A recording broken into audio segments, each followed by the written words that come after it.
communication is important in any relationship, friendship, relationships, your marriage, whatever, but especially in your marriage, because that's the person that you spend the most time with. Yep. You know what I mean? So you have to communicate. And this person has access to all your money. They know all your secrets. Well, they also know all your history, all your all your ups, downs, everything. You know what I mean? So that person should know you better than anybody.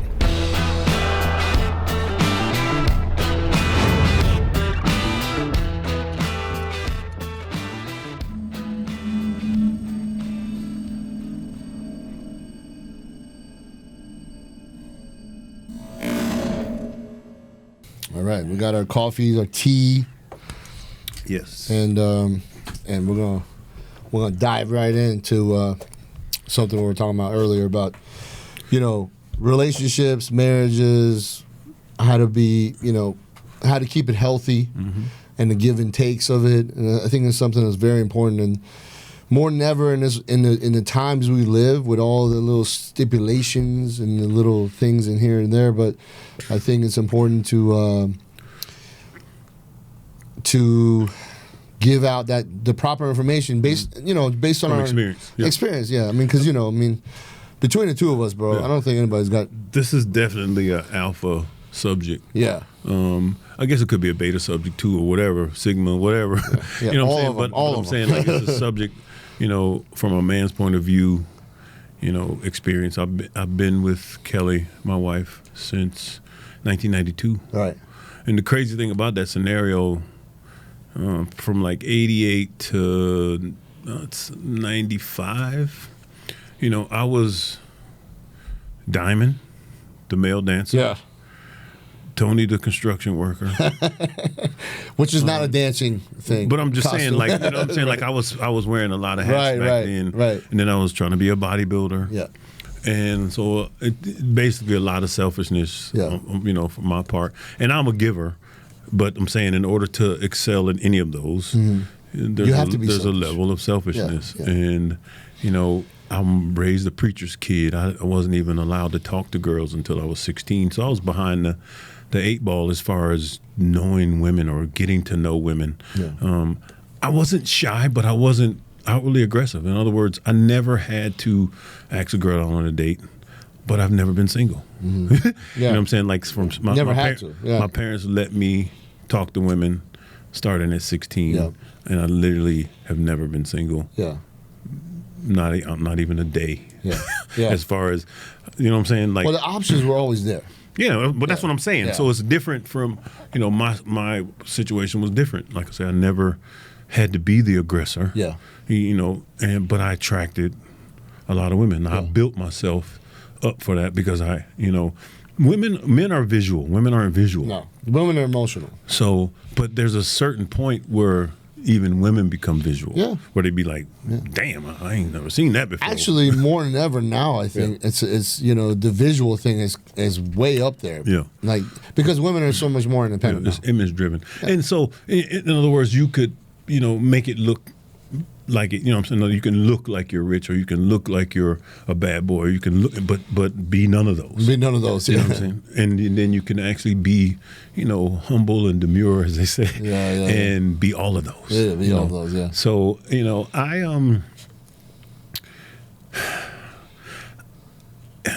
so coming from genetically where I come from,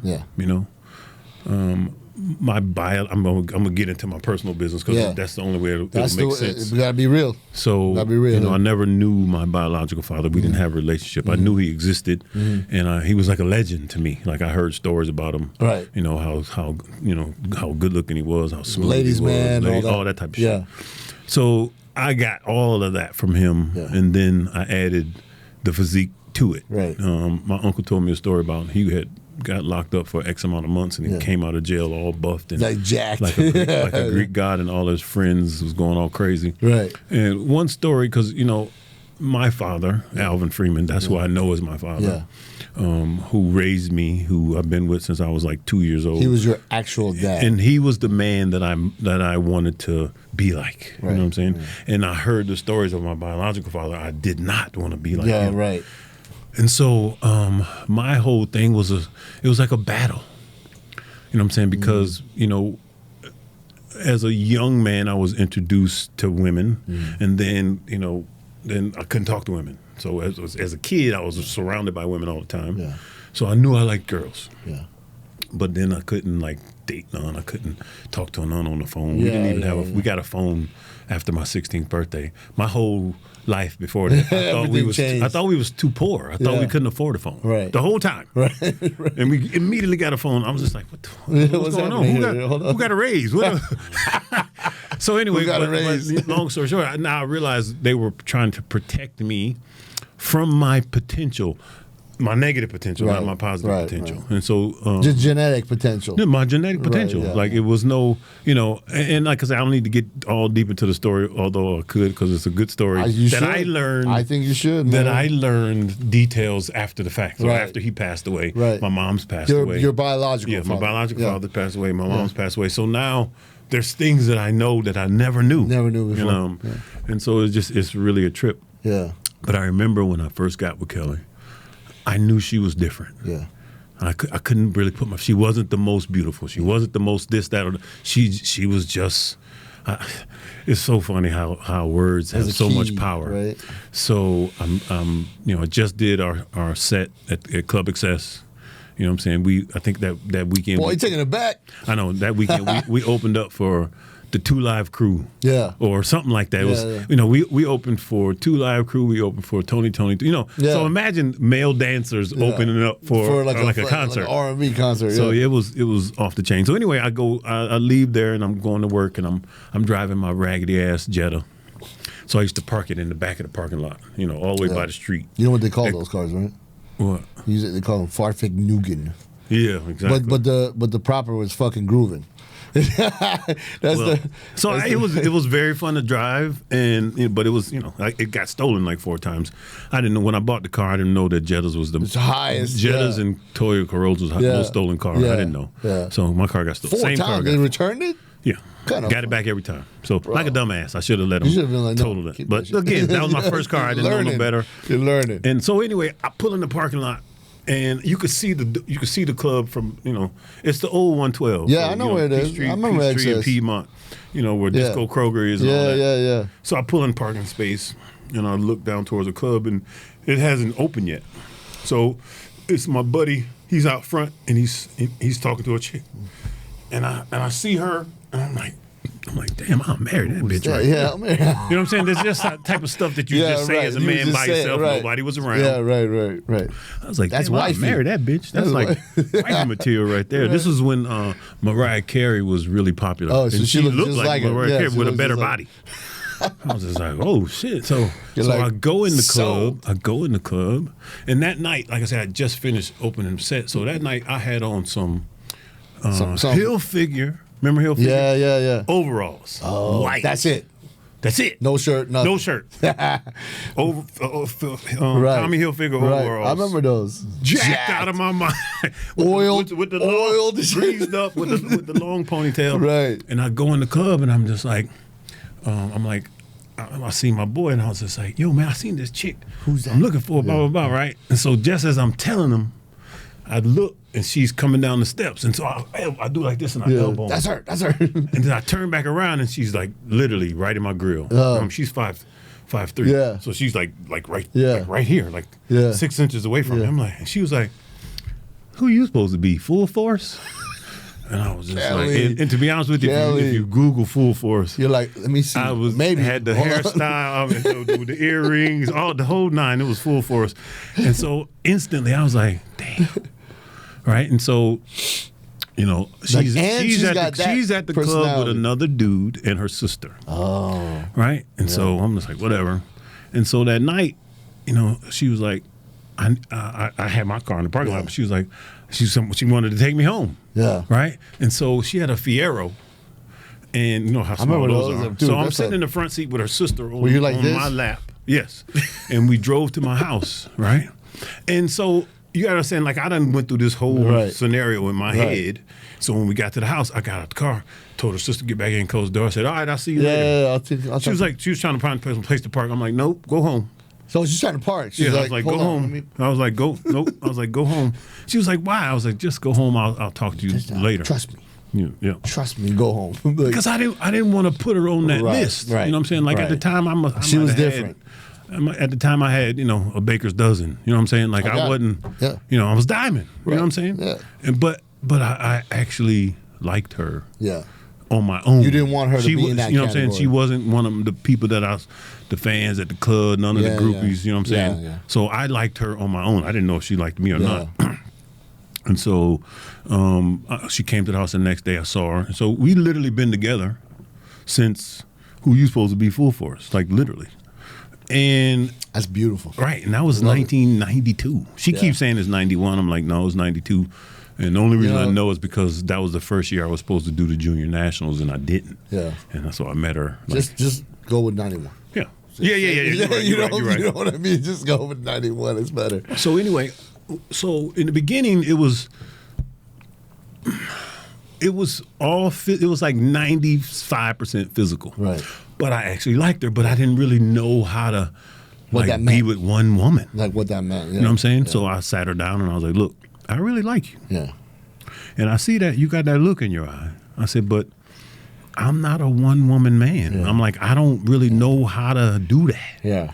So I just got to be real with you and tell you. I mean, and it's not like I'm out there chasing them. Actively trying to. I'm like Neo. I'm like dodging them, trying to. You know what I'm saying? Yeah. So I said, if you could tolerate my bullshit, I said, I got some back taxes. I got a bunch of skeletons. You know what I'm saying? Like, but if you could deal, I said, and I'm married. Yeah.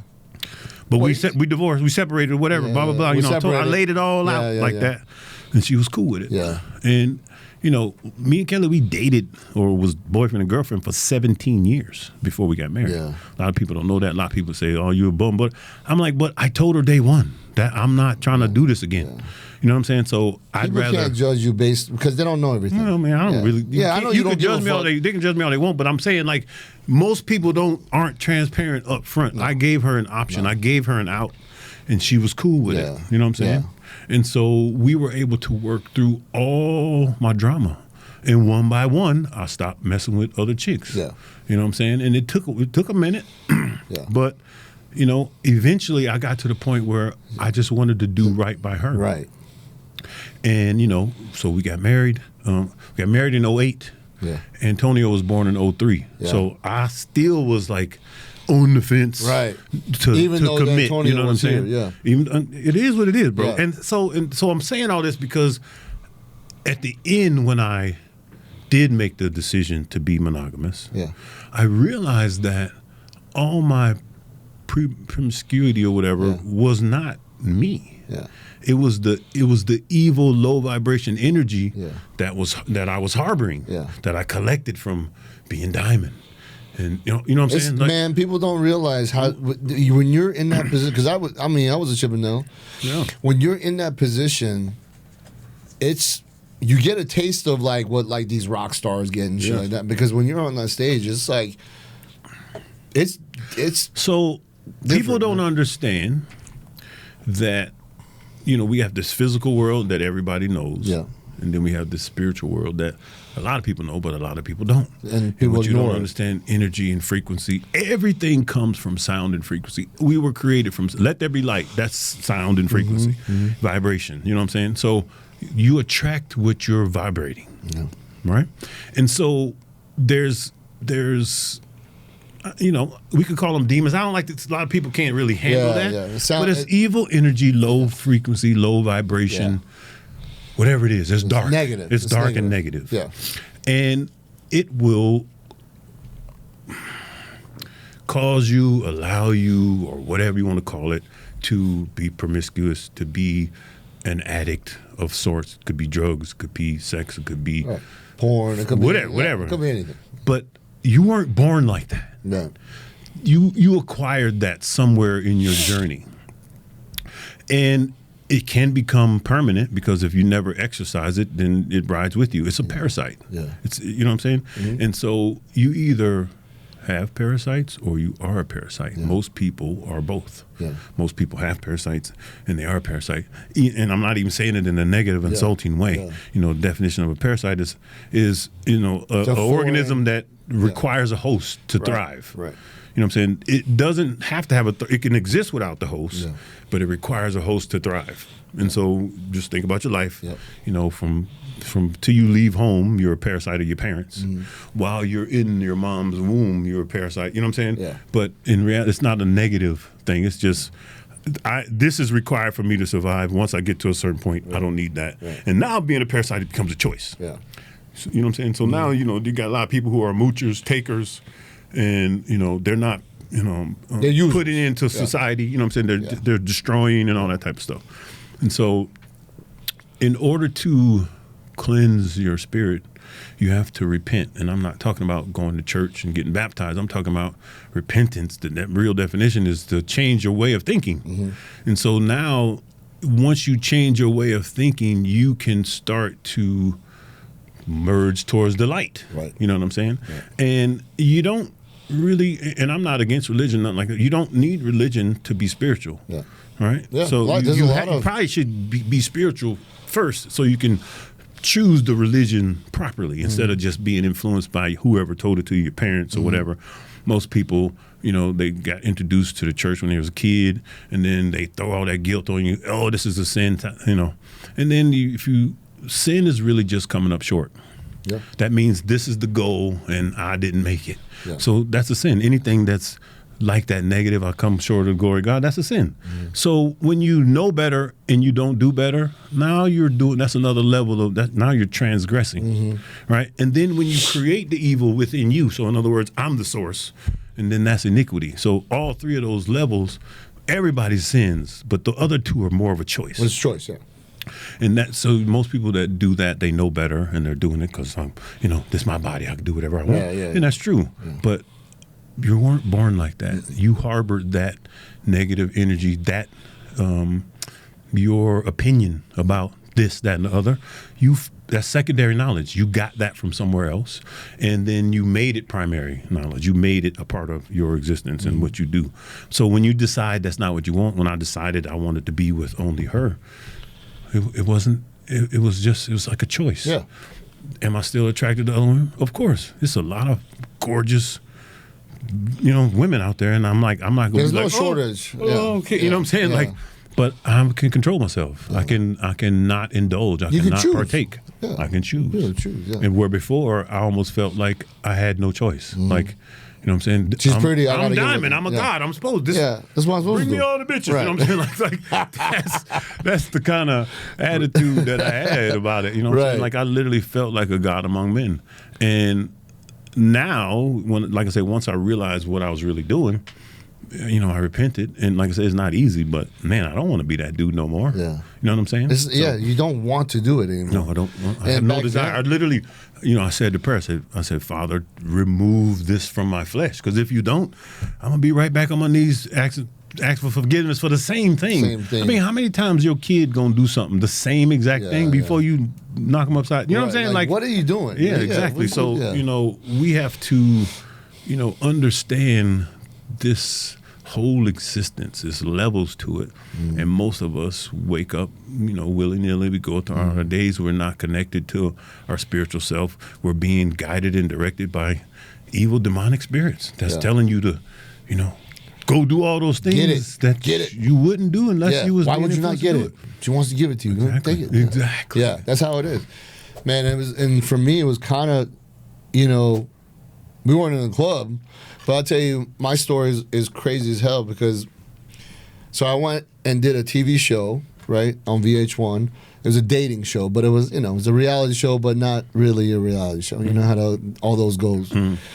And while I was getting divorced from the girl I married on the show, right, so a lot of these times, like, people don't realize that you'll go on these shows and the producers and the production team and the networks will pay you something extra to take it to another level because they'll roll into more work and more shows, views, more money, more yeah. So, and then, you know, you just say, okay, look, I'm okay with it if you are. Yep.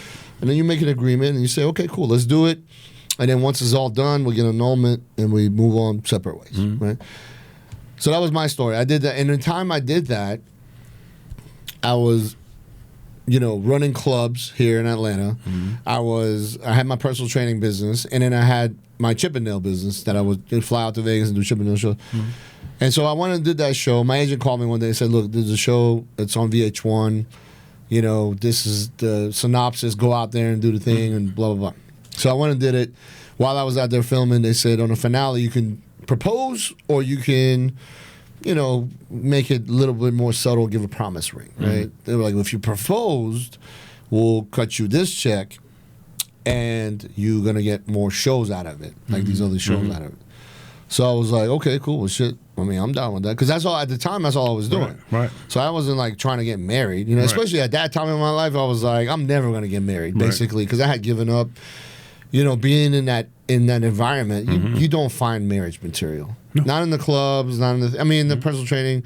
But even the personal training was, but personal trainers are like, you might as well be a dancer, or a gigolo. Because, if you're a man and you got a female client, so at some point, there's exceptions to every rule, right? But when they say you can't, make a hoe out of house, a housewife out of hoe, or all that type of stuff. Yeah, there are exceptions to that rule, right? You know what I'm saying? Like, I'm Diamond, right? And then I meet Brooklyn, right? So Brooklyn's a stripper, I'm a stripper, she do what she do, I do what I do, right? We get together, we do it together, But then we both don't want to. She was locked in way before me, So basically, she said, "I've been waiting on you." I remember, I never forget when man, I'm telling all my business, but I remember, I got down on one knee. We was already married for like 12 years. The first time we was in Vegas, and I had reached a point where all the stuff that I told her that was a problem, was no longer a problem, right? So I was like, you know what? We can do it now. So Let's do it right. We did. We got married, right? And then, but I still didn't do it right. You know what I'm saying? And so when I repented and changed my ways, and because you got to understand, when I retired from bodybuilding, I had to go through that whole cleansing process and all that. I remember. And so as my consciousness is coming back, and I'm shedding all this extra outside energy that I've been harboring, I was like, wow, I never really did it right for my woman. So I got down on one knee and I said, this is because I didn't do it right the first time. But then I got down on the other knee too. You know what I'm saying? To just be like, I'm ready now. And so, the first thing she said is, I've been waiting on you this whole time. And it kind of blew my mind because it took me back to our first conversation. Yeah. And I'm just like, man, this chick has been down with me like through all my bullshit. You know what I'm saying? She stood, and man. so when you're trying to have a relationship, number one, the grass may be greener, but what does that really mean? That means you got to cut it more. Yeah. Usually, if you have to go somewhere else, it's going to be more work, not less work. It's going to be more challenges, not less challenges. You know what I'm saying? Sometimes we give up on our partner or whatever. And I'm guilty, too, where you just, you know what I'm saying? This is too much. Or I'm tired of it or whatever. And it's all temporary because it's really just how you feeling at the moment. At the moment. You know what I'm saying? So, that's when you got to be mature. And like I said, we was listening to that lady talking about men are wired to be polygamy, you know what I'm saying, or whatever. And I said, but when you get to a certain point in your life, even though you're wired to be like that, you decide that this is my woman, this is who I want to, procreate with, this is who I'm going to be faithful with. And it's a choice. It's not easy. And it's not easy. And most of the chicks that you would go mess around with, they're not worthy of that, or they're pursuing that. And if they're pursuing that when you're already married, then they haven't gotten their mental together. You know what I'm saying? That's more of a selfish thing. And it's almost like you reap what you sow. Yeah. You know what I'm saying? Yeah. So, I like I say, when I finally came to my consciousness, because I had to reintroduce myself, to my wife and my kid. Because they never met the sober Tony. They never met the wild guy. Monogamous, straight up, transparent Tony. They didn't. I'm serious. Yeah. And it was weird because when I switched over, they was looking at me like I was an alien. Like, hold up, player, I know you ain't trying to be holier than I. No, you know how that, because they know everything about you. Yeah. Even my son was like, like, nigga, who you know what I'm saying? Like, I was like, so I had to really like catch myself and realize, man, I apologize. I'm like, wow, I'm sorry. You guys have never really met this version of me, and I haven't seen this version of me in 30 years. No. And so that's, like I say, everybody's going to get to that point. Yeah. And, I got to that point because, my lifestyle that I was living, that I had built, and, the whole X-Man situation, when I had to take that meat suit off, I had to let it all go. So when you make that decision, that's when you realize it's not you. That's when you realize you've been getting assistance. You know what I'm saying? Like, because I felt that power and energy leave me. Oh. You know what I'm saying? Like, I went from, literally, I felt it when it left me, and I was just like by myself. Yeah. And I was just like, whoa, this whole time. Yeah. I'm thinking, and I used to wonder too, how did I go from 162 pounds to 323 pounds? That's literally double my flesh. Yeah. So if I was 162 pounds before I started lifting, before I started eating, 300 grams of protein, before I started taking gear, before I started doing, you know what I'm saying? Yeah. So all of that new flesh that I put on, you know what I'm saying? Oh, yeah. So when I woke up, when I came to my consciousness, and it took me, like 18 months of fasting, herbs, going back and forth from, hating the world and being mad at every, you know what I'm saying? Because like I said, I lost my mom, my grandma, my dog, all that type of stuff, and I'm just like, isn't that kind of weird too? As soon as I want to try to act right, all this stuff started happening. Isn't that kind of weird too? All that happens because they pile it on. Yeah, man. That's what I'm trying to say. When I was doing it full speed, I wanted for nothing, bro. Yeah. Like all the resources that I needed to be the X-Man, they just showed up. I didn't. You didn't have to do anything. I didn't look for nothing. Yeah. It was all right there. People would just walk up to me and offer me shit. I wanna train you. I wanna, like Mary Christine. Like Mary Christine walked up to me and said, I wanna take care of you. I wanna make all your costumes. I wanna cook all your meals. I was like, huh? And she did. What for? What? Tony Aponte did the same thing. Brought me in his house, fed me 10 meals a day, drove me everywhere, trained me, changed all my weights. Yeah. I'm like, and I didn't, before he started doing that, I didn't know him from Adam. Wow. You know what I'm saying? Yeah. Like, it's funny how that works, man. But the point I'm trying to make is, you're attracting that because you're vibrating that. Now, these people aren't bad people. Yeah. It's like, that's what they do. And you heard there's legions. Yeah. And they have resources to everything. When you look at, if you read the Bible, Genesis 6, the Nephilim, they came down, they got with men and got with women rather, and they taught them how to do shit. They taught them how to do makeup, taught them how to make swords, how to do war.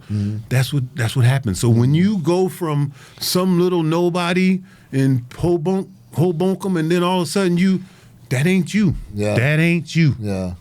That's you with a kid. You with a kid. I used to be like this.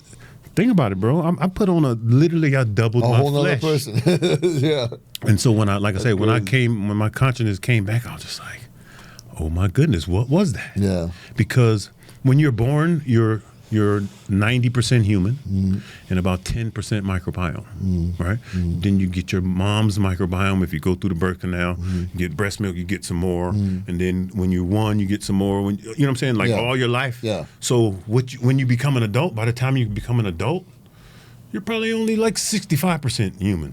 Yeah. And then by the time you die, you're like 5% human. And the rest is microbiome. The rest is all the shit you picked up throughout your however long you've been there. You see what I'm saying? Yeah. And that's what your cells and your DNA is made of. All of that, all of your environment. Yeah. And we have what we call meridians all around your body. Yeah. So every time you cut yourself, hurt yourself, you leave us like this scar right here, that has a meridian. That holds memories. Yeah. I got them all over my body. And one day I got some energy work done. This guy he said, we're going to do some meridian clearing today. And I'm like, all right, whatever. I don't even know what it was. All right, cool. So we're doing it, right? And so when I was a kid, when I was like 5 years old, we used to have rock fights all the time. Yeah. Right? Yeah. And not up close. So you'd be like far away. Yeah. So if you get hit, then like very seldom did anyone ever get hit. Yeah. So one day we had rock fights, and I got hit in the side of the head with a rock. And it bust my head open, and the blood was running down, and I'm 5. Yeah. To be honest with you, I don't think it really hurt, but I'm 5. You're panicking. So I'm screaming. I can feel the blood and all that type of stuff. Anyway, we go to the hospital, get patched up, whatever, Band-Aid. I don't know if we went to the hospital, but I'm saying they fixed me up. Yeah. Well, dude is doing meridian clearing on me, right? And so he did that scar. I didn't feel nothing. So he said, we're gonna do your crown now, right? So he started right here. And when he got to this meridian, bro, I literally burst out in tears. Wow. Like I could feel the blood running over my, it was like turning a light switch, right? Oh, you actually felt it like it was coming down? Like I was experiencing it again. No kidding. It freaked me out. Yeah. And so I'm literally crying, bubble snot, crying. Ugly crying? You ugly crying? From sitting there calm to bubble snot crying to sitting there calm again in like 60 seconds. No kidding. And he was like, I was like, whoa. He was like, that's normal. Yeah. He said, you've had that held up in that meridian this whole entire time. How you finally release Makes sense, though. I was like, wow. Yeah, it makes sense. And so that's what people need to understand and realize. It's all energy, frequency, vibration. If you're having bad luck, you're attracting it. If you're having good luck, you're attracting it. If you're having wealth, you're attracting it. If you're being poor, you're attracting it. Good people in your life, you're attracting it. Bad people in your life, you're attracting it. Everything has to come from inward out. Yeah. If you get something from out in, you better have a bouncer. You better check it at the door, because it could be bad. The evil one sending somebody who looks nice, fine, and to keep your guard down. To keep you right under the radar. Keep you where you at. So when I went through all of that, and this is a big thing about energy, is I was going through that, and when I met my wife now, that I'm married to now, I was at Staples, the office supply store, okay? I was shipping something, and I was still, at the time, I was still legally married to the other chick, and I was trying to get that all done, and what it came down to is she didn't want to get divorced. I was like, look, it doesn't work that way. Like, I want to get divorced. We're gonna get divorced one way or another. Like, best thing to do is to just do it amicably. Like, it was uncontested. I was like, you keep everything. I'll go live in my parents' basement and start over. I don't care. And I said, and she was like, no, So we, it's funny because we actually spoke about this for like a week, right? She agreed to go sign the papers and amicably, 30 minutes before the appointment, she called and said, I'm not coming. I was like, okay. She's like, are you still going to go? I was like, yeah. I drove downtown Atlanta and filed the paperwork, paid extra for the sheriff to serve her the papers. And this was like right when COVID was going on. So there was no courts, so the court was over the internet. And, it was uncontested. So it was like, there's nothing that were like, she, and this is how deceitful people can be, right? I don't want to say women, but just people. Because it ain't just women. No, it's people, but in this case, her, right? She was like, we don't need to have any attorneys involved. We'll just do the thing. I was like, okay. They show up on the Zoom. She's sitting next to her attorney, and it was the judge and me. And so I was like, okay, that's fine. Because I wasn't worried because I'm not asking for anything, right? Judge says, okay, well, why are we here? I said, I don't know. It's uncontested. I don't want anything. She can keep everything. I said, the only thing I don't want to be liable for is to pay for her taxes that she made with her business, and she's enjoyed the money and not me, right? Her attorney started to talk, and the judge shushed her. She was like, stop talking. You guys are wasting my time right now being here. Why are we here right now? This should have been an easy, closed thing. I said, Judge, all I want is not to be liable for her taxes. That's all I want. She can have everything. She can keep everything. I'll go back and start over. Judge says, you got it. We're done. Sign the paperwork. We're done. We're out of here. Now, this happened like after I left. I went to my parents' house because I was like going through all this stuff, and COVID was happening. And my parents were like, and in my culture, you stay with your parents until you get married and then you move out. So my parents were like, look, you don't have to worry about trying to go find a place and all that. Just come here, figure all this shit out, and then go from there. Right. But while I was going through this shit with her, we were still, at the time, living in the same house. Okay? Like a couple weeks after that, I left and we separated and I went to my parents' house. But I was at Staples shipping some stuff. And my wife and our daughter now were walking in to do some school shopping, right? Now, from the parking lot, I didn't even see her, but I felt like this like energy shoot from my toes to my head. And I was like, what's going, you know what I mean? I was like looking around, like what's happening? And then like 10 seconds, 20 seconds later, they come walking in, and then we were looking at each other the whole way from when the time that we saw each other. We were looking at each other the whole way until they came and passed. And then I was like, whoa. Yeah. You know what I mean? And then I thought to myself, okay, do I know this girl? Did I date this girl? Like, what's going on? And then, but at the same time, I was like, all right, I'm going through all this other shit. I don't need to go talk to anybody Right. So I'm going to leave. So I left. I went in the parking lot, sat in the car, closed the door, didn't even turn the car on. I'm sitting there thinking to myself, and the biggest message in the world was like a hammer. Was like, get your ass out of the car, go back in there and talk to this girl. Like, go in there right now. Don't leave. Wow. So I'm like, fuck. Now I'm a stalker.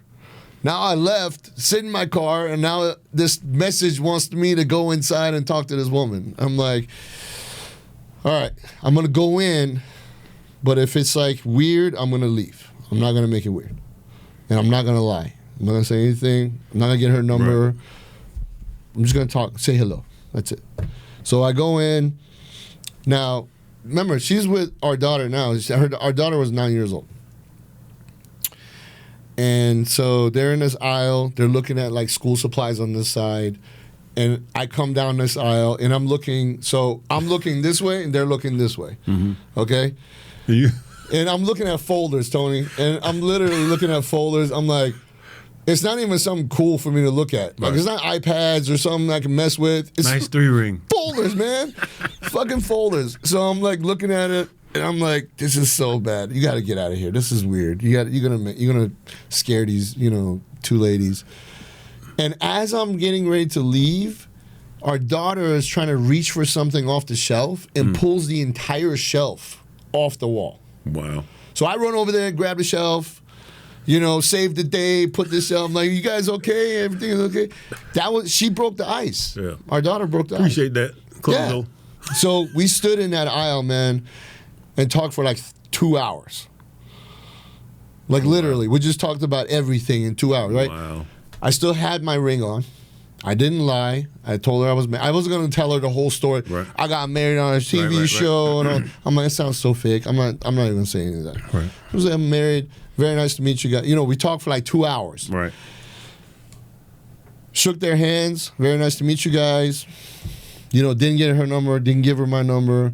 I didn't even look her up after that, even though I had her name. Didn't even look her up. And I left. Okay? And I was like, okay, you said hello, you did whatever it was, and you left. Now, this energy was like lingering still. And I was like, because I was dealing with those other stuff, I was like, maybe I'm just like overstimulated. There's a lot going on. My life is about to change. So I left. Jason, our mutual friend, he was running a gym over there in that area. He calls me up. He's like, hey, man, come get a workout, bro. I need, I need somebody to push me. Come get a workout. I was like, yeah, I can get a workout, man. I haven't seen you in a while. I go over there. We work out. We take a picture after the workout.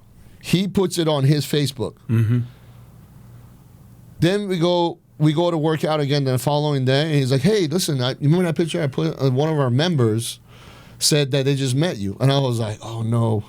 Is she brunette? He's like, yeah. I'm like, oh, no. She have a little daughter? He's like, yeah. I'm like, oh, no. I was like, okay. What time does she come into the gym so that I make sure I don't come in at that time? He was like, she usually comes like at 8 o'clock because she drops her daughter off and then comes and works out and then goes to work. I was like, cool. I'm going to come like at 10:30. So there's no way I can run into her. I come in at 10:30, man. she comes walking in the door. Wow. I was like, didn't you tell me? He's like, I swear to God, 8 o'clock. Wow. So we sat in the gym that day and spoke for like 3 hours. I told her everything. I mean, I told her everything there is to tell her. And she was like, well, I don't want to not be with you. She was like, oh damn. She was like, when they make a decision, like Kaylee did, she was like, I'm done. Yep. You know what I mean? She was like that. She was like, I don't want to be without you. You know? So whatever we got to do, I want to do that. I'll stand by you. And she did, man. She stood by me through so much bullshit. And this woman proved herself to me. That's awesome. And so because of that, I dedicated everything to them. Yep. You know what I mean? Yep. And that's that alpha. That's that man. Man, shit. that's that man. That's what the definition of being an alpha male. Yep. Means. Yep. You sacrifice. You provide. You protect. Yeah. You create. That's all. That's where I'm at right now in my mentality. You know, all my kids is grown. So, and I'm still, I'm letting them do their thing, but everything that I'm doing is so when my time is up, they be like, "Wow, Pop's really left it laid out for me." You know what I'm saying? Right. And you're walking. And to be honest with you, the Bible says a good man leaves a legacy to his children's children. Right. So I got 3 grandbabies from Nico. I got a granddaughter from Montre. Antonio eventually. Antonio, take your time. Take your time, brother. Please take your time, brother. Please take your time. Well, shoot, Nico waited till he was like 30-something. Yeah. Nico did so, man, bruh. Nico's a good guy. Bruh, he did it right, man. I'm just like, wow. He did. Like, when they talk about people need to write a book, you need to write a handbook, a workbook. We need to have Nico on, actually. Oh, 100%. He's got a solid story, man. Him and his wife. Yeah. I mean, wow. Like, their story is so amazing. I think we were talking about we were earlier. Talking about that. I was like, but damn. like, I watched that relationship from, conception. It kind of reminds me of when I met Nico's mom, like you, when you said you saw y'all locked eyes. Y'all didn't like. That was it. So I was leaving. Our school is like the main wing, the main school, and then it was like a little hallway, little L hallway, and then the math wing. Yeah. So I was leaving the main wing, going to the math wing. She was leaving the math wing, going to the main. And so now it was obviously in the middle of the class because no one else was out there. Yeah. And you know how normally when you walk past somebody, you might see them from a distance. You might be looking at them from a distance. But when you get close, you might straighten your eyes out or whatever. You don't make it weird. Bro, it was so weird. Yeah. Because we locked eyes. Yeah. Didn't say a word to each other, not even hi. Yeah. Locked eyes and passed each other. It was the craziest thing. I'm just like, wow, she's looking back. You know what I'm saying? Like, and so I found out that she was like, dating somebody else, and her friends was some of my friends. So I was just like the dude hanging out with like 4 or 5 with chicks, everybody, carrying their books to school, the class, and all that. You know what I'm saying? I was a little geeky, nerdy, whatever.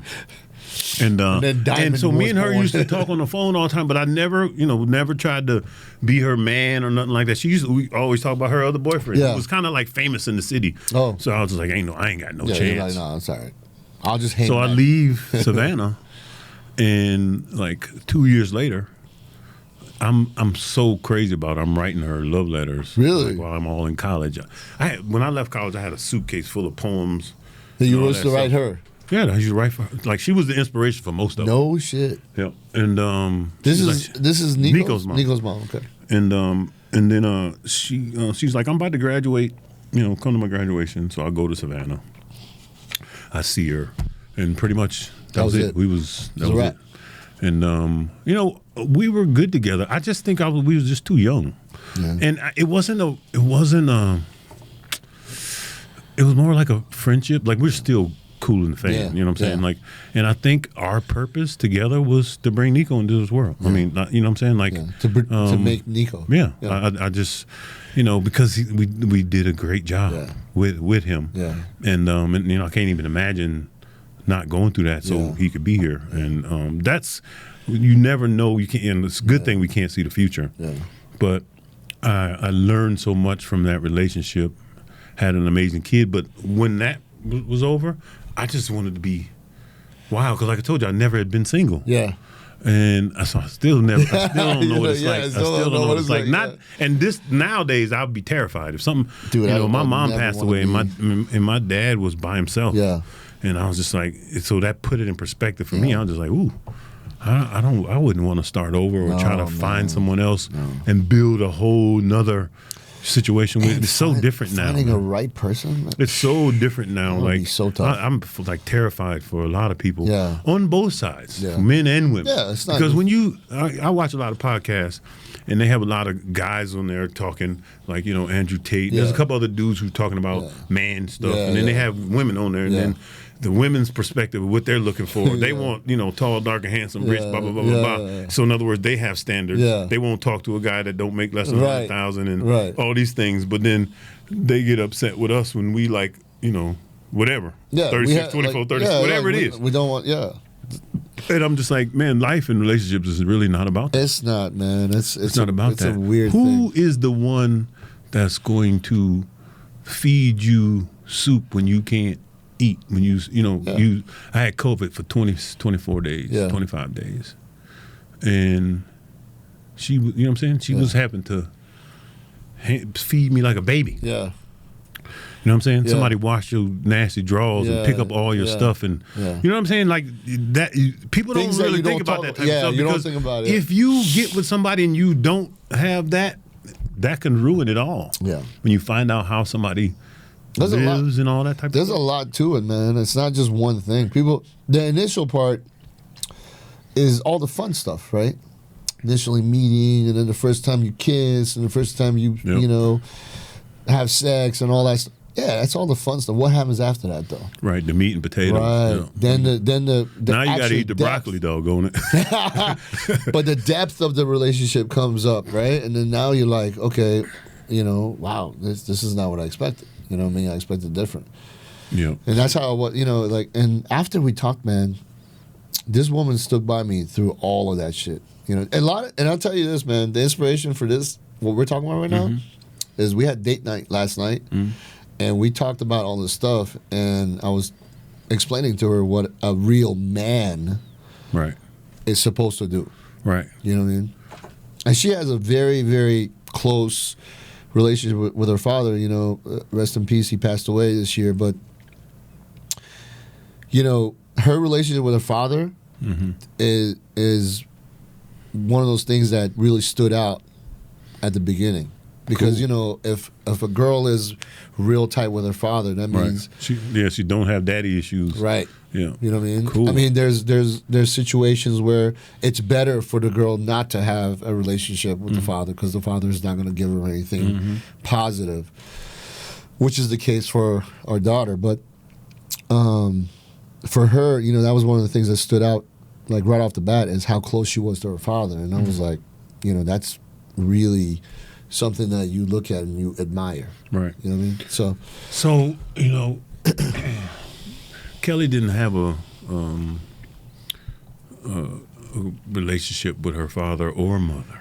Or, I'm saying, like, she was on her own from, like, 14. Yeah. You know what I'm saying? So when I met her, I was just like, almost like my poor baby. But she was like a grown-ass woman already. You know what I'm saying? She had already done everything. And like I say, it was just easy for me to be in her, like even now to this day, like I still enjoy just quietly sitting in the room with her. You know what I'm saying? Yeah. No, you just some people you just like, man, I gotta get away from you. Yeah, no, yeah. It's crazy. She just brings me peace. Yeah. Even when she's not bringing me peace. Yeah. You know what I'm saying? Like when I'm going through stuff and something's happening around the house I don't even like. Yeah. You know what I'm saying? Yeah. And now I realize everything's temporary. Right. So, and I tell her, and I told her, like, when we was going through a lot of stuff, I'm like, don't hold it. Yeah. You know what I'm saying? Like, I ain't saying blurt it out, but I'm saying, like, don't hold stuff in. Yeah. Don't hold stuff in for 3 months. And then something just makes you let it, you know what I'm saying? Yeah. I'm like, let's communicate. Let's be transparent with each other. You know what I'm saying? Like, let me know what you're thinking. Yeah. You know what I'm saying? So that's helped a lot. Yeah. That's helped a lot. You have to, man. Communication is key. Yeah. If you don't communicate with each other, because, I mean, look, man, end of the day. And communicate about the tough stuff, too. Well, you have to, especially you know especially the tough stuff. Yeah. The easy stuff is easy. Yeah. But, end of the day, if you don't express how you're feeling about things, the other person might have no clue. Could be I thought you liked it. I thought you or were I thought okay. you Yeah. I thought you didn't like it. No, Yeah. I love it. Like, what? Yeah, exactly. Like, what? When? Yeah. You know what I mean? So the communication part is huge. I mean, communication is important in any relationship. Friendship, relationships, your marriage, whatever, but especially in your marriage, because that's the person that you spend the most time with. Yep. You know what I mean? So you have to communicate. And this person has access to all your money. They know all your secret. You know what I'm they saying? also know all your history, all your all your ups, downs, everything. You know what I mean? So that person should know you better than anybody. You know what I mean? Unfortunately, we as humans, because our whole marital system and our whole system is a lie, like we were talking about earlier. Yeah. So a lot of stuff that we learn is not right. No. You know what I'm saying? And so, and it's not based on reality. It's based on opinion and emotion. Yeah. You know what I'm saying? Because I realize now that the way it was when my parents was dating is completely different from the way their parents was dating and the way that I was dating and the way that my kids, you know what I'm saying? Like it's different. It's like a totally different thing. Like nowadays, like my 20-year-old, you know what I'm saying? Like I was telling him, like, focus on you for now. Like take these next 5, 6, 7 years and just max you out. Yeah. Then when you get there, you'll be able to pick. You'll be able to just select. Yeah.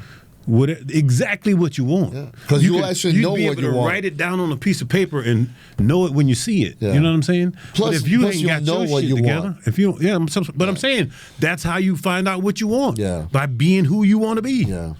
It's. I mean, he's young though. How old is he? 20. Yeah. So think about it. My mom had all of us by 21. Yeah. So it was 4 of us. By 21. Yeah. Can you imagine? I can't imagine if my son had my parents 3 or 4 kids right now. My parents the same. My dad was 21. My mom was 20. Yeah. When they had me. I mean, can you imagine a 20-year-old with 4 kids now? No. That's I ain't saying it doesn't exist, but it ain't the norm. It's not good.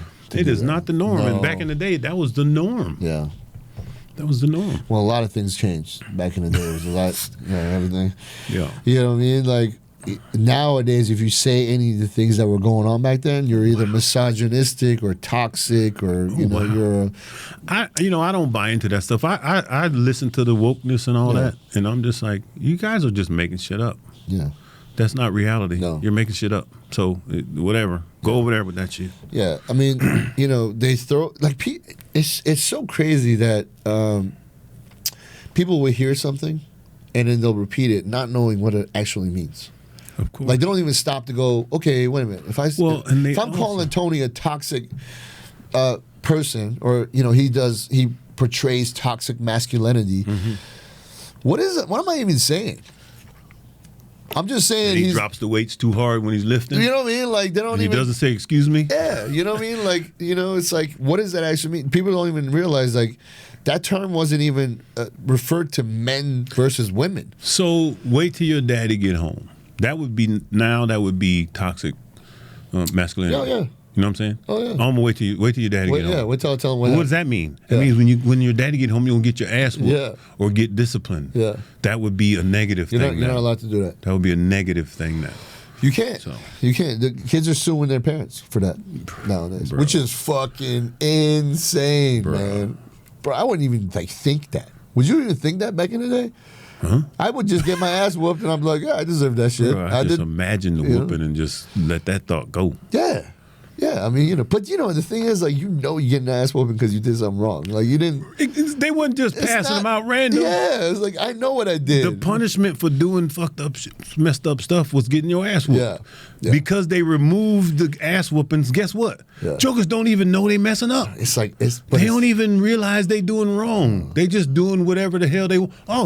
Oh yeah, I probably shouldn't have done that. I shouldn't have done that, for sure. You're not even thinking about look what they're doing. The people, they arrest people for doing crime, and then they release them the same day. And they go to court, and then you just plead, like this, like what the fuck are we doing? Like, well, the whole court thing now, like back in the day, I think it was more. They was trying more, not, but now it's just money. Careful what you say. I know, but now it's just money. Like like the laws in California, like certain things they're not even gonna come. Like you can call the police. That's just shoplifting. Like you see the piece of people going in the stores. I'm just like, dude, have you seen wow. I saw a video the other day. It was like a CVS or something like that. They have everything locked up. Yeah. Oh, Kelly was in Miami. And she went to go get some razors and something else. And she's like, it's all locked up. It's all locked up. The Metamucil was locked up. Yeah, you got to tell somebody to come unlock it because they were stealing everything. They had the Metamucil locked up. Oh, my God. Like, what? People stealing Metamucil? But I'm just saying, that's insane. But that's what I'm saying. Like, it's gotten to the point where people are doing whatever they want because there's no punishment. No. There's no consequence. You know what I mean? No real consequence. No, they get out. They get out, no problem. And then if you try to supply discipline, you got to worry about getting you're going to jail. Yeah, you're going to stay in jail. That's assault. Yeah, that's assault. First degree assault. Yeah, that's a whole different thing, man. But I think it's really important for people to take their time and realize what it means to have a healthy relationship means. Like, what actually are we even, what does that even mean? Like, I don't think people even understand what that means. I'm going to go back to the energy. Everybody knows what an STD is, right? Yeah. So sexually transmitted disease. Yeah. There's also sexually transmitted demons. Yeah. You know what I'm saying? And that's what people don't understand. Yeah. You're passing more than bacteria and germs. Right. You're passing energy frequencies, like, whenever you put your seed in a woman, it's in there. Yeah. It's in there. Yeah. And so if she got bodies. Yeah. Oh, you getting it. But you know what I'm saying? And more and more, as you get older, your prostate start acting up. Yeah. That's that evil energy backed up in your junk. Yeah. Yeah. And so if you ever have prostate issues, you want to fix it, the first thing you got to do is be monogamous. Yeah. You gotta dial it back to one. Yeah. It's crazy. Yeah. It's almost impossible, and it still happens even with. But I'm saying, like, if you're trying to fix it or to heal yourself or get better or whatever, I mean, that's almost like the first thing you got to do. You probably. I'm saying that from experience. Yeah, that's what I'm saying. I've helped several people. Their PSA gets up to 4, 5, 6, 7. They be like, "Yo, what should I do, T?" I'm like, well, first thing you got to do is pick one. You know what I'm saying? I'm gonna tell his business. I just went to Nick's wedding, Nick Jones. Yeah. And he married Precious. Yeah. And he was having some issues, and I was like, he's like, T, you know what I'm saying? You helped Kelly with her. Can you help me out? And I'm like, yeah. I said, you got to pick. I said, do you have one that you can be with? You know what I'm saying? Because that's a challenge for him. That was a challenge for me. And he was like, yeah, I think so. I said, we'll start there. There you go. I gave him the cleanse. He did the cleanse. Guess what? He don't have no issues no more. And now he's married. Hey, congrats, brother. Congrats. But that's what I'm saying. Like, it's okay to be immature until it's time to be mature. And for most men, it happens after 30. Usually somewhere between 35 and 50 something. Because once you get 40, I think that was I reached my prime in my 40s. Mm-hmm. Although I think I would have reached it in my 30s, but I had like that 5-year setback. Right. But in my 40s, man, everything was clicking. My 30s was kind of rough, but in my 40s, everything was full clicking. cylinders. Full cylinders, man. It was crazy. And but when you get to 50, you start hearing a knocking. You be like, what? What is that noise? What is that feeling? What is that? What is that knock? That Who OPP, that old people pain. Yeah. That, you know what I'm saying? Yeah. Things don't, you go from, to dribble. You know what I'm saying? Like I'm just trying to tell you, like stuff changes and you go from the fire hose to the drip. Yeah. And so you got to make changes. And like I say, remember I said earlier about when you're born, you're 10%, 90% human. Yeah. Well, as you gather more and more microbiome, that's when things start to change. Yeah. women are going into menopause really early because of the stuff that's in their environment, and men the same way. They got andropause and menopause. You know what I'm saying? Yeah. Like all those things are environmental, Yeah. and nutrition, lack of nutrition, blah blah blah. And so that's funny because people think like women have menopause and men don't go through anything. I'm like, oh man, yeah. Well, the crazy thing about it is men is going through it now in their late 20s. Yeah, yeah. You're supposed to peak your testosterone at 25. Yeah.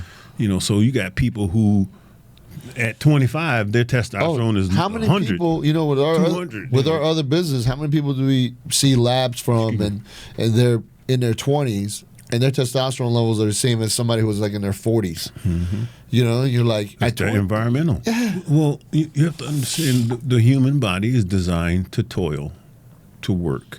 Most people, there's not a lot of physical manual jobs. There's not a lot of there's not a lot of jobs or a lot of things that you're just busting your ass all day or having to endure. Yep. So your testosterone is just naturally going to be lower. Yeah. And so the more comfortable we get, the more technology takes over, the more disarray, And we have so many more of these, and we'll talk about the different subjects. But our food supply, that's why I hope that in this political situation that RFK is a part of. I do too, man. You know what I'm saying? They might not do anything, but the fact that they're talking about it. Yeah. It's a start. That's exciting. Talk about fixing the food supply. Yeah. Fixing this whole big pharma situation. And as Americans, like people should be tired of it. And it's almost like they got it set up for us. Like, in your teens and 20s, they put you on birth control. Right. And then when you get in your 30s, you might have blood pressure medicine. Then you get your 40s, you got your cholesterol. You know what I'm saying? Like it's like they set you up. Then when you get your 50s, 60s, you know what I mean? Then it's like arthritis pain. Yeah. And so all that stuff is environmental, lack of nutrition, lifestyle, all those type of things. You know what's so crazy is, you traveled, you've seen, how men are in other countries, but they're not on any of that shit. No. And the men are like in their 80s, strong as can be.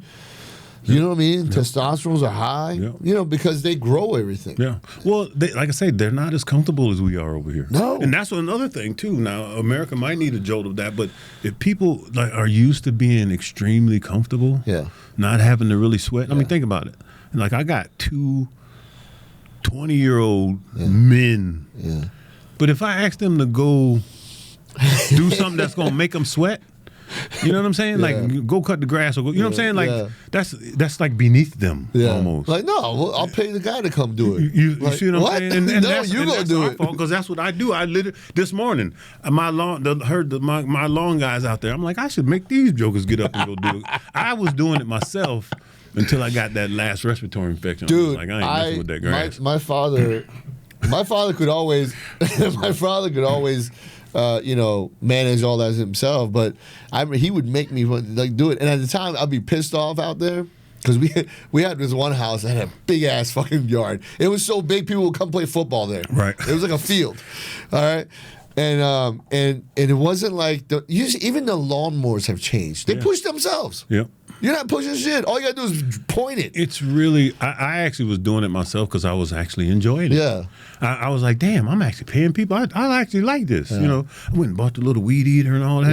Yeah. And like I said, I got a really bad respiratory infection. You got grass AIDS. And I'm just exactly. Yeah. Grass COVID. Grass COVID. But I'm just like, man, I'm too old. I mean, because I had pneumonia before. And I'm like, man, I'm like, nah, I'm going to let the professionals do it. Yeah. But let them get grass AIDS. It's better. But I mean, they got the equipment. They all out there all prepared. Dude, my people come out. The only reason I don't do it is I don't have time. Right. It's not like I wouldn't do it. I really don't have the time to get out there and do it because Right.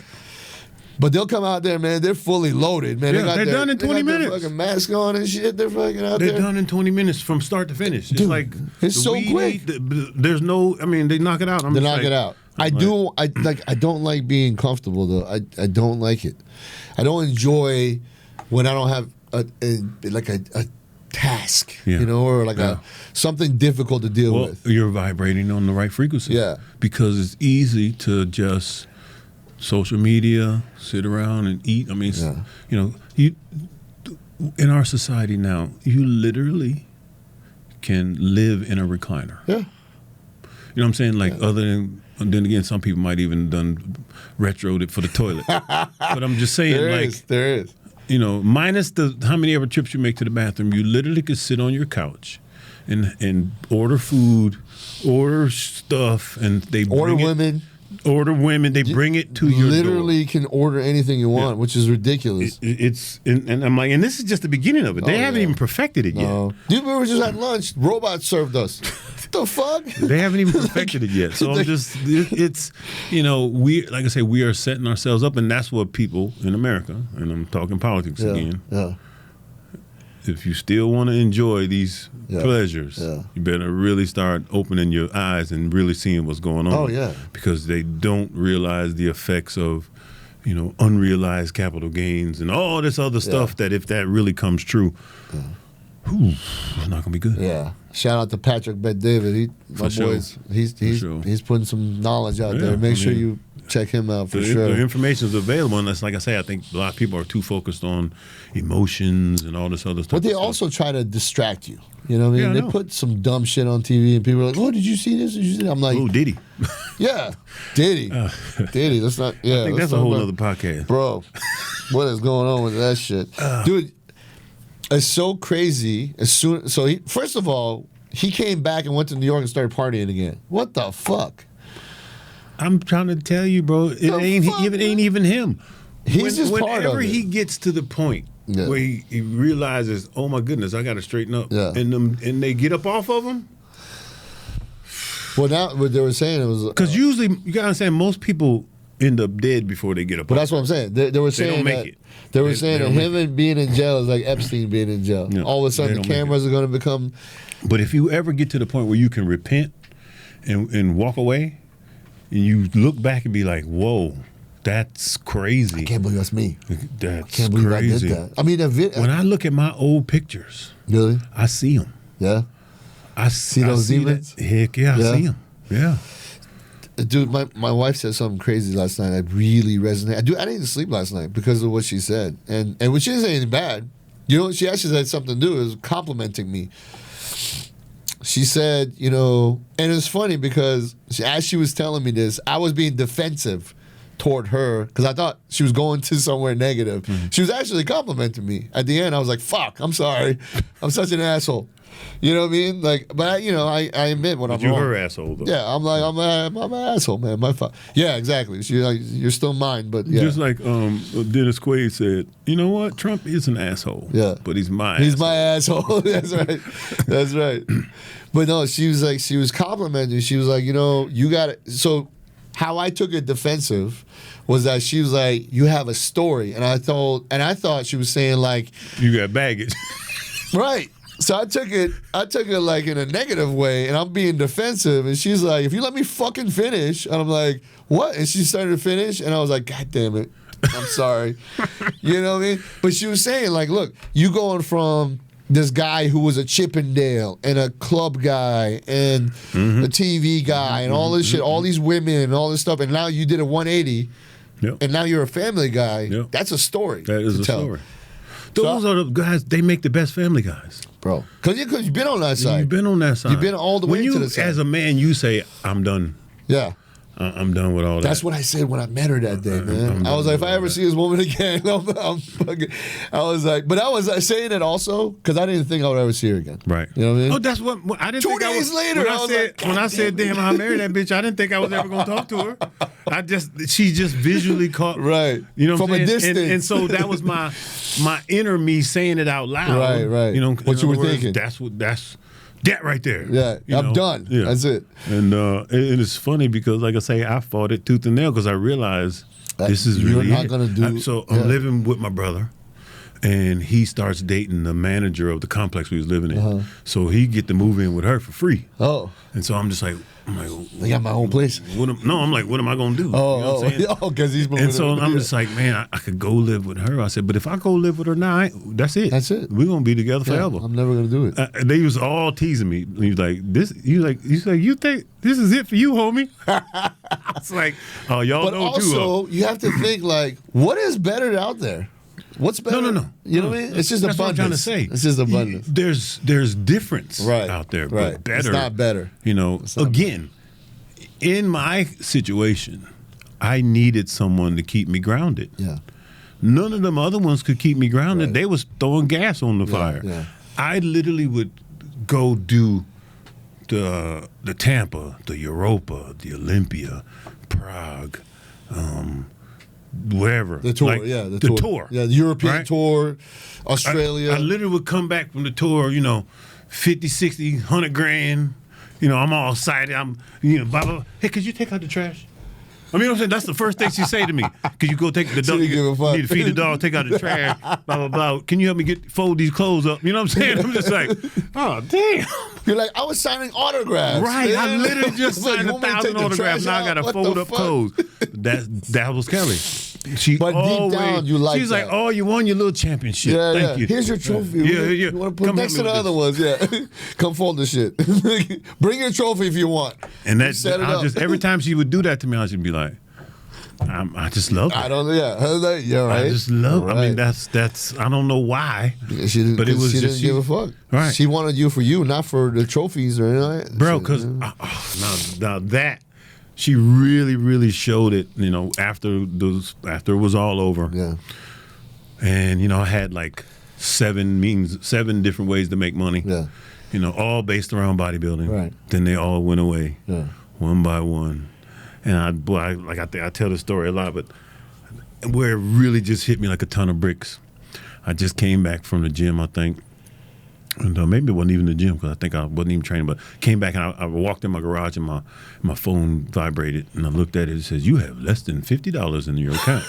I'm like, oh, shit. So then I opened up my other account. You have less than $50 in that account. I'm just like, damn. You're like, I need fucking. I'm like, wow. I'm like, thinking about it. I'm like, I don't have no big checks coming every month no more. Yeah. Like, all the money I had was that I gave to her, basically so I wouldn't spend it. Right. So I'm like, damn, now I got to go talk to her about getting some of my money. Hey, can I borrow? No. So that didn't happen. So I was like, you know what? I said, that's enough. I said, because I was depressed, sad, broke, all that. Yeah. I was like, you know what? I am going to be happy. Yeah. I am not going to allow my circumstances to determine whether or not I'm happy or not. That's some bullshit. Yeah.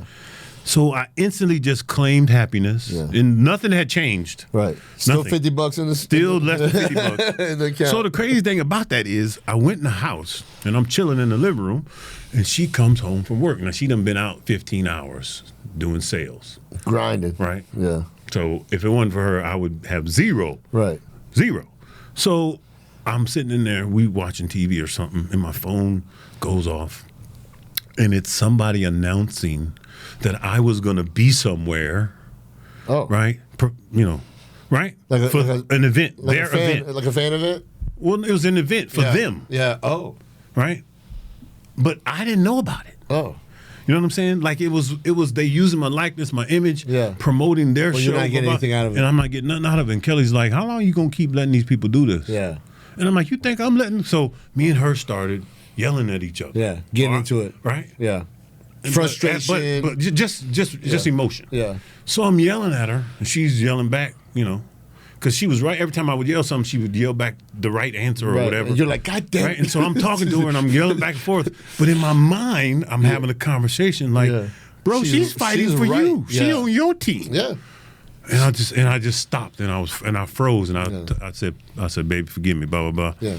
And then less than 48 hours later, this lady who was working in another company with me, she called me. She said, Tony, I need you to come to Naples, Florida with me to see this opportunity. And I was like, $50 in the account. I'm like, I can't afford it. I can't go. Yeah. You pay? She said, well, she said, I'll buy you plane ticket, hotel, and I'll feed you. Yeah. I'm like, well, free vacation. Let me go. Yeah. And so literally 48 hours after I had claimed happiness, I'm sitting down in this event, and all these people are standing up talking about this particular guy who I was like, where this motherfucker at? You know what I'm saying? They were saying how awesome this person was, right? It's you. So he finally, they introduced me, gets up, and the first words out of his mouth was, are you happy? No shit. And I was just like, whoa. Yeah. this is going to be interesting. This is going to be weird. So he starts telling me the story about how we have happiness backwards. Yeah. They program us to think that you got to, go to school, get a good job, make a lot of money, get this house, get this car, get a wife, a car, house, and then you'll be happy. Yeah. When in reality, if happiness comes from within, so is when you choose happiness, you end up attracting all those other things, and it comes in the way that going to make you happy because of your focus. Yeah. And I was like, I'm gonna try that shit. You're like, that sounds good. You know what I'm saying? And all of a sudden, my life literally did a 180. 180, yeah. It did a 180. I made way more. I made more money in the next 18 months than I made my entire bodybuilding career. Yeah. And all I was doing was giving away my time, energy, and talent. Yeah. I was coaching people because I was coaching people for $250 a month. Yeah. I had like 10 clients. That was my last means of income. And God was like, I want you to do it for free. I was like, excuse me? You're like, okay, am I living at your house? He was like, no, I'm saying this is me and my prayers. And he's like, God was like, I want you to take what I showed you to heal your wife. Yeah. And I want you to give that away for free. Yeah. I'm like, all right. So I wrote up this whole program, right? And I gave it away. And this lady, first person that did it, she was like, "I'm in this weight loss group. We're trying to lose 1,000 pounds collectively this year." And it was like, I don't know, middle of the year. Yeah. They was not even halfway there. Yeah. So I gave her my program. It was a 5-day program. She lost 14 pounds in the first 5 days. Well, she had like 38 or 39 different people in the group with her, and they all went crazy. Yeah. And then my just.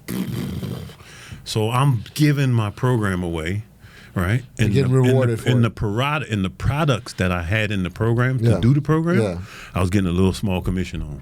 So how many times I gave it away in order to make the money that I was making? Yeah. And that's when I learned about the law of receiving. Yeah.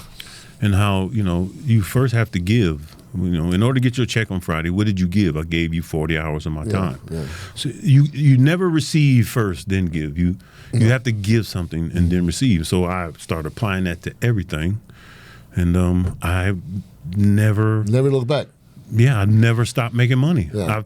And I actually charge people now for coaching, but I charge them for their benefit, not my benefit. Yeah. Because it keeps them accountable. Because what was happening is I was giving people my 5-day program. Yeah. And most their goal is to lose 10, 15, 20 pounds. Yeah, yeah. Well, most of them was losing it in the 5 days. Oh. So they're done. Yeah. They don't need to continue. They was like, I'm done. Oh, okay, cool. Yeah. And so now I charge people, same $250. Yeah. Because I know that it's more than the 5. If I told people this is forever, they would never try it. Yeah. So when they do the 5 days and they get the result, if they're paying me, they continue because I paid you. And so when you continue, now the result continues. I got a client yesterday, called me yesterday. He was like, bro, you are worth so much more than what I'm paying you. I was like, I know that. Yeah. I'm like, I'm giving. I'm not charging you what I'm worth. Yeah. This is just so you will hold yourself accountable because you're paying me. Right. And you'll stay in the game long enough to reap the real benefits. Yeah, and now I can change your life. You get somebody for free, something that you took 30 years to learn. You can't give it away for free. Yeah. I do trades all the time. I don't need. I tell them all. I personal train people now. Yeah, I don't need to personal train people. It's not. First of all, let's clear something up. It's not because he has to do that for money. No, he enjoys doing that. What happens? Oh, Tony went from being Mr. Olympia to a personal trainer. A part of my mental health was I know all of this shit. I'm not using it. So it's gotta come out of me. Yeah. I said I'm gonna go to the gym, and so I'm at my gym, and I'm like, what's the deal with personal training in here? Yeah. And he was like, oh, we do a 50-50 split, blah blah blah. I'm like, okay, cool, left. Yeah. Well, I was like, I'm 50-50. I ain't do. You know what I'm saying? I'm doing all the work. But so then he calls me the next day and says, hey man, I got this businessman just came in here. He wants to work out 3 days a week. You want to train him? Now, And my first thing I said was no. Yeah. I don't want to Not train. for 50, You know what I'm saying? Like it would be like $35 a session. Yeah. I'm like, my mind said Like, no. cost me but gas. but 3 days before that, I was praying and I was like, Father, send me the people. Show me. Open my eyes. Send me the people that I need to be dealing with. Blah blah blah blah blah. I said, well, maybe this, because it happened so quick. I said, maybe this is one of those dudes. Yeah.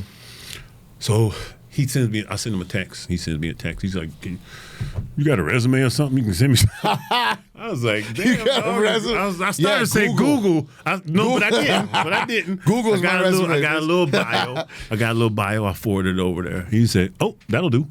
Yeah. So he hit me right back. That'll do. So we met in person. Yeah. And so we sitting there in person. And we talk about what we're going to do. And then so at the end of the conversation, I say, "Oh, yeah, by the way, you asked me for my resume. What do you do? What's your resume?" Yeah, what's your resume, Bill? He said,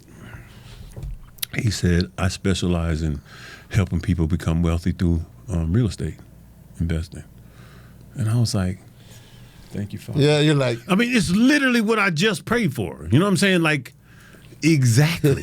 Because I got a lot of real estate. So me and this guy is business partners, 50-50. Yeah.